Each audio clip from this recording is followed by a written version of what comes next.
नाज़रीन अस्सलाम वालेकुम। आपकी खिदमत में एक नई वीडियो के साथ आपका मेज़बान हाज़िर है। नाज़रीन, रात की तारीकी में पीटीआई पर जबरी जुल्म की इंतहा हो गई। कितनी लाशें गिर गई, सीधी गोलियां चलाई गई। बड़े अफसोसनाक ये खबर है, बड़ा अफसोसनाक ये व्लॉग है।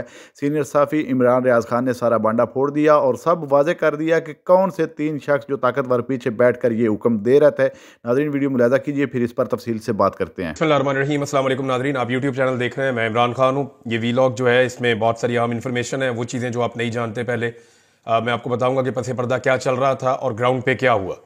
एक तो पाकिस्तान तहरीक इंसाफ का जो धरना जो उन्होंने जाके डी चौक के ऊपर कंट्रोल किया था वो ख़त्म हो गया। रात गए वो हुआ जिसकी कोई तवक्को नहीं कर रहा था। यानी ये किसी के दिमाग में नहीं था कि सीधी गोलियां निहत्ते शहरियों के ऊपर चलाई जा सकती हैं।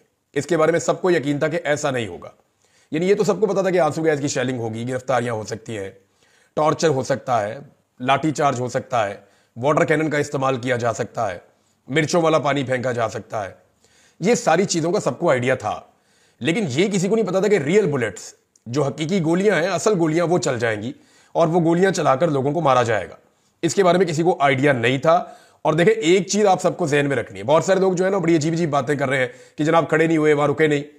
तो मैं ये कहता हूं कि दुनिया की बेहतरीन जो ट्रेंड आर्मी है ना, मिलिट्री, उसको लेकर आए और ऐसे एक बीच में जगह है उसके ऊपर खड़ा करें और खड़ा करने के बाद ऊपर से उनके ऊपर यही सारा असला इस्तेमाल करें। रियल बुलेट्स भी चलाएं, असली गोलियां चलाएं, रबड़ की गोलियां चलाएं, इतनी बदतरीन आंसू गैस की शेलिंग करें, कोई दुनिया की फौज भी वहां पे नहीं रुक पाएगी। एसएसजी के कमांडोज भी वहां पे नहीं रुक पाएंगे। बेहतरीन दुनिया के अमेरिकन कमांडोज, मरीन्स जो है वो भी वहां पे नहीं रुक पाएंगे, क्योंकि ह्यूमनली पॉसिबल नहीं है। वहां आप सांस नहीं ले पा रहे थे। तो और जब रियल बुलेट्स चलती हैं, यानी इन लोगों ने आंसू गैस का मुकाबला किया, पाकिस्तान तहरीक इंसाफ के कारकुनों ने पाकिस्तान की तारीख की सबसे बदतरीन आंसू गैस का मुकाबला किया, इन्हें नहीं गए। डंडों का मुकाबला किया, नहीं गए। रबड़ की गोलियों का मुकाबला किया, नहीं गए। गोलियां भी मारी गई बार बार, फिर भी नहीं गए। लेकिन जब अंधाधुंध फायरिंग हुई और बहुत सारे लोगों को बुलेट्स लगी हैं, अभी जो मेरे पास इत्तला आई उसमें सिर्फ एक हॉस्पिटल का डाटा है, दूसरे किसी अस्पताल का डाटा अभी नहीं है। और इसके मुताबिक 28 लोग जो हैं उनको बुलेट इंजरी आई है। पाकिस्तान तहरीक इंसाफ ने जो बताया कि उनके 8 लोग जाँ बहक हो गए हैं, ये अब तक के डाटा के मुताबिक है। जबकि पाकिस्तान तहरीक इंसाफ के कुछ लोग कंटिन्यूसली ये कह रहे हैं कि जब लाइटें बंद की गई 9 बजे के बाद, ऑपरेशन शुरू किया गया डी चौक पे, तो कुछ दिखाई नहीं दे रहा था। चारों तरफ से शेल्स चल रहे थे और चारों तरफ से गोलियां भी चल रही थी और फिर आग लगाई जा रही थी और बहुत तेजी से लोगों को गोलियां लगी हैं। तहरीक इंसाफ के बहुत सारे कारकुन लापता हैं, जिनके बारे में कहा जा रहा है कि शायद वो जाँ बहक हो गए हैं, वो इस दुनिया में मौजूद नहीं है, या वो इस वाकये की नजर हो गए हैं। इसको एक सानिया कहा जा सकता है। पहले वजीर दाखिला ने इसके बारे में वार्निंग दी। वजीर दाखिला ने पहले कहा कि गोली चला देंगे और 5 मिनट में सब कुछ खत्म हो जाएगा। फिर वजीर इत्तलाआत ने भी गोली चलाने की धमकी दी। फिर ताकत के इस्तेमाल की धमकी जो है वो वजीर दिफा ने भी दी। 3 वफाकी वज़रा ने डायरेक्टली धमकियां दी और उसके बाद हमने देखा कि वहां पर गोली चली और जो लोग अस्पतालों में पहुंचे वो रियल बुलेट्स के साथ थे।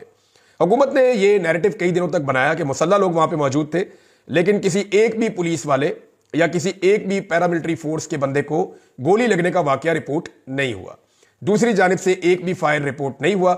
जितने जर्नलिस्ट वहां पे ग्राउंड पे मौजूद थे उन सबसे मैंने पूछा, उन्होंने कहा जी किसी ने भी गोली नहीं चलाई जवाबी, और वहां किसी के पास ऐसे हथियार हमने नहीं देखे और कोई जवाबी फायरिंग नहीं हुई। ये वन साइडेड फायरिंग थी, क्योंकि लोग आंसू गैस से इलाके को छोड़कर नहीं जा रहे थे, लोग उस जगह को छोड़ने के लिए तैयार नहीं थे। तो पाकिस्तान तहरीक इंसाफ के कारकुनों के लिए यह तो बहुत बड़ी बात है, वो तहसीन के काबिल है। उन्होंने जिस तरह फस्तायत का मुकाबला किया वो पाकिस्तान की तारीख में कोई और सियासी जमात नहीं कर सकी। लेकिन यह बड़ी बदकिस्मती है कि हुकूमत ने वो रास्ता इख्तियार किया। तौर पे आपको यह बता देता हूं कि मुझे पूरा यकीन था कि लोगों पे स्ट्रेट फायरिंग ऐसे नहीं की जाएगी। पाकिस्तान तहरीक इंसाफ को भी इस बात का यकीन था, सबको यकीन था, और ऐसा लगता था कि बगैर गोली चलाए ये लोग जाएंगे नहीं और गोली कभी रियासत चलाएगी नहीं अपने शहरियों के ऊपर, निहत्ते शहरियों पर। लेकिन वहां पर गोली चली है, जो बड़ी बदकिस्मती की बात है। तहरीक इंसाफ की प्रेस रिलीज आई है, लेकिन इसके बारे में मैं आपको एक बात बताऊं कि ये जो फैसला किया गया है, ये इसमें क्लेम ये कर रहे हैं कि ये जो फैसला है ये कोर कमेटी का और सियासी कमेटी का फैसला है। लेकिन मैंने कंफर्म किया कि कोई मीटिंग नहीं हुई, ना तो कोर कमेटी की हुई है ना सियासी कमेटी की हुई है। ये फैसला चंद लोगों ने किया है। उमर अयूब साहब ने, शिबली फराज साहब ने, गौर साहब ने, सलमान अकरम राजा साहब ने, और गंडापुर साहब उसका हिस्सा है, उस कमेटी का जो बनी हुई है इनकी इंटरनल। अब गंडापुर साहब का कंफर्म नहीं है, लेकिन इन लोगों ने यह फैसला किया और फिर यह प्रेस रिलीज जारी की गई। प्रेस रिलीज के मुताबिक पाकिस्तान तहरीक इंसाफ की निहत्ते पुरअमन और मुहिब वतन शहरियों के सफाकाना कत्ल और ऑपरेशन के नाम पर इस्लामाबाद में पुरअमन एहतजाज के शुरका के खिलाफ वहशत और बर्बरियत के नंगे मुजाहरे की शदीद अल्फाज में मुजम्मत। चीफ जस्टिस ऑफ पाकिस्तान से कहा जनाब कि आप इसका नोटिस लें और वजीर आजम, वजीर दाखिला, इस्लामाबाद और पंजाब के जो आईजीज हैं उनके खिलाफ इक़दाम कत्ल की और कत्ल की FIR दर्ज की जाए, उनके खिलाफ कार्रवाई की जाए।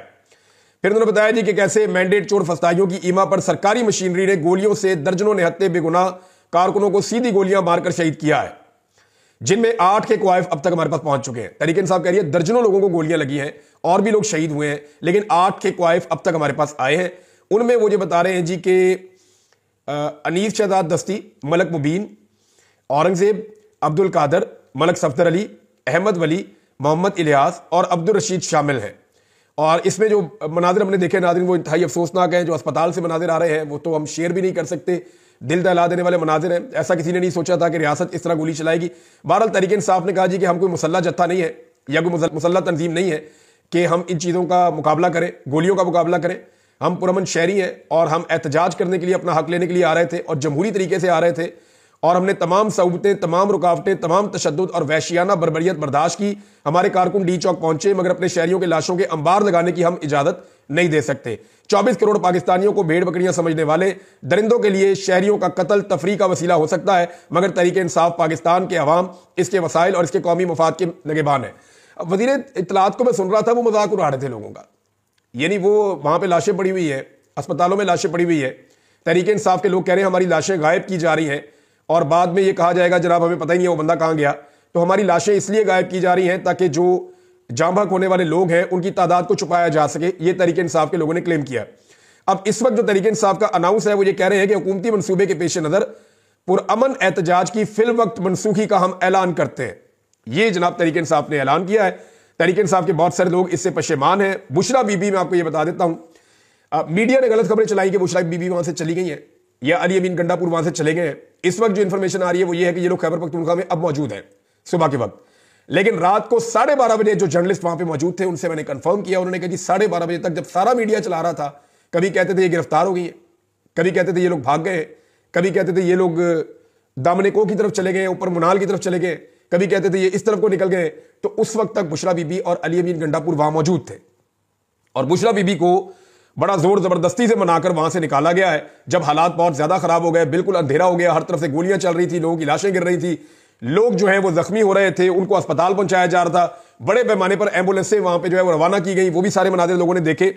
तो ये एक बड़ा ब्रूटल ऑपरेशन था, लेकिन उसके बाद जिस तरह का रवैया रियासत का था वो मजाक उड़ा रही थी। उसके बाद भी वो ठट्टे उड़ा रहे थे, लाशों के ऊपर हंसने वाले लोग बेहिस मैंने इससे पहले नहीं देखे। सानिया मॉडल टाउन भी इन्होंने किया था और अब ये उससे बड़ा सानिया इन्होंने इस्लामाबाद डी चौक में कर दिया है।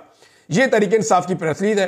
तहरीक इंसाफ के अंदर इस पर इख्तलाफ पाया जाता है कि ये एहतजाज कॉल ऑफ करना चाहिए था या नहीं करना चाहिए था। हुकूमत ने इतने बंदे मार दिए तो एहतजाज कॉल ऑफ नहीं करना चाहिए था। दूसरी तरफ के लोगों का कहना है कि हुकूमत पागल हो चुकी है, लिहाजा हम दोबारा एहतजाज करेंगे, अभी हम इसको रोक रहे हैं। नाज़रीन, आपने ये वीडियो मुलाज़ा फरमाई है। नाज़रीन, इमरान रियाज खान ने जो कुछ बताया है नाज़रीन वो हकीकत पर मबनी है और नाज़रीन ऐसा तो कभी सोचा भी नहीं जा सकता था कि इस तरह ये अपने नहायत ही मासूम पाकिस्तानी अवाम पर जो है ये सीधी फायरिंग करेंगे। नाज़रीन, अल्लाह ताला या इनका बेड़ा गर्क करे, इन्होंने फास्तियत की तौहीन-ता कर दी है। नाज़रीन, आपने ये वीडियो मुलाज़ा फरमाई। इस वीडियो के बारे में कमेंट सेक्शन में अपनी कीमती राय लाजमी दीजिए और अगली वीडियो तक आपने मेज़बान को दीजिए इजाज़त। अल्लाह हाफिज़।